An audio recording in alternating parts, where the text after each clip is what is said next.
Atlantis is one of the biggest legends of history, and also one of the biggest puzzles, and a large number of researchers, historians, and scientists have spent their lives searching for it and trying to find evidence of its existence. And throughout history, the perception of Atlantis varies from one generation to another, and most believe that the city of Atlantis is a symbol for perfection and peace. But Atlantis, described by Plato, is much more than that. Hello, this is Gio from Wiki Planets, and today I'll take you on a journey to Wiki Story Planet to tell you the story of the lost city of Atlantis. Before we start, don't forget to subscribe to the channel so you don't miss any of our new videos. The first time the city Atlantis was mentioned was in some of the works of the Greek philosopher Plato, especially in the two dialogues known as Timaeus and Critias, who were written in the year 306 BC, in which Plato told about one of his ancestors, his trip to Egypt, and the priestess talking to him there about the great island of Atlantis, which existed 11,000 years ago. He described it as a continental island larger in its area than Libya and Turkey collectively, and that is located in the middle of the Atlantic Ocean. And their civilization witnessed an unprecedented progress, prosperity, and development in all fields. In addition, the Atlantic people possessed many advanced technologies that surpassed their era and time. Moreover, its people were distinguished by strength and wisdom besides affluence, due to the natural resources that were on the island. And the island represented the main center of trade in the region, where travelers could reach the neighboring places, in addition of having a mighty military force. And with the passage of time, greatness and pride dominated its ruler and people, as he began to cover the control of the whole world. Then Atlantis turned from a symbol of advanced civilization to a symbol of greed, and it became an empire armed with its progress and lack of morals. Indeed, their terrible forces were estimated to invade large areas of different continents and imposed their control over parts of Africa and Europe. But during this period, the people of Athens, with high moral, united, according to Plato's description, and confronted Atlantis and forced them to retreat because of the courage of the people of Athena and the greed that dominated the people of Atlantis.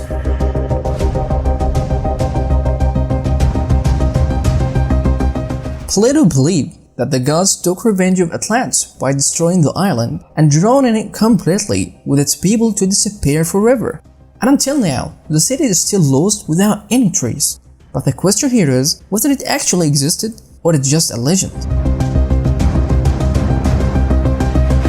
Throughout history, from many Greek philosophers to researchers in our time, see Atlantis as a symbolic story that expresses the ideal image of Athenian community who were able to stand before forces of Atlantis in behalf of the whole world. And thus, the story is directed to glorify the Greeks themselves, instead of focusing on the civilization of Atlantis itself.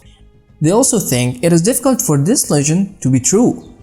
as it is hard to believe that an island with everyone on it disappears from existence without any trace. However, Atlantis continued as a fictional legend and an allegorical story until the late 19th century, when a new idea emerged saying that the complete disappearance of the island could have a logical explanation, and that natural disaster can indeed erase a civilization completely from existence. And the first to put forward this idea was the American writer and politician Dean Lee, after he was attached to the story of the lost city and studied the history of floods from Egypt and Mexico, presented in his book called Atlantis, the possibility of its sinking and disappearance due to floods. And indeed, there is historical evidence of ancient civilizations, such as Atlantis disappeared after being destroyed by natural disasters, such as the deadly eruption of Thera volcano in a Greek island of the Mediterranean in 2000 BC,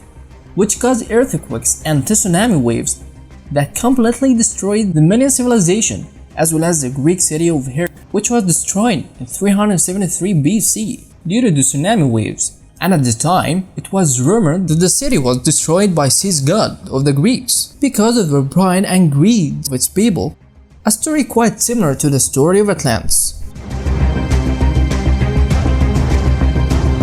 Despite Dean Lee's idea of disappearance of the city due to natural disasters, his attachment to Atlantis was more than necessary, and he said from his point of view that the ancient civilization are descended from the civilization of Atlantis, and that the most important achievements of ancient civilizations, whether in art, agriculture, and industry, are rooted from one source, which is Atlantic people, who were able to spread their knowledge and progress in Africa and Europe at a time when no other civilization had any kind of intelligence or creativity that would allow them to reach these achievements, saying that the building of the pharaohs for the pyramids came from the civilization of Atlantis. However, nowadays, recent evidence has begun to appear, through which someone tried to prove the truth of the existence of Atlantis. In January 2015, a group of marine archaeologists made a strong discovery when they were examining a 2,500-year-old wreck near a Sicily island, and among the traces they found within the wreck were 39 ingots of a strong red metal. This mineral, which according to Plato's work was being excavated in the island of Atlantis, and that at the time its value was considered second only to gold, and it is one of the reasons for the wealth of the sunken city. And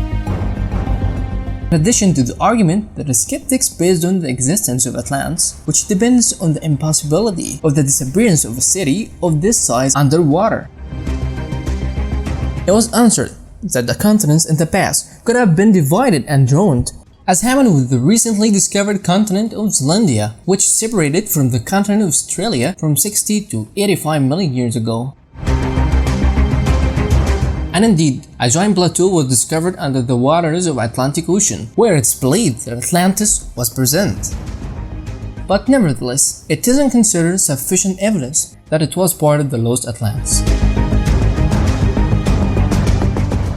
If Atlantis actually existed, where would it be? Scholars differed on the location of the lost continental island, and according to Plato's description, it is located approximately in the middle of the Atlantic Ocean, somewhere around the volcanic Azores Islands that exist today, which when the Portuguese discovered them in 1427 were uninhabited. Found on them some of the monuments that were sculpted on the islands, which is an indication that the islands were discovered thousands of years ago, and there are many other theories about the exact location of the city of Atlantis.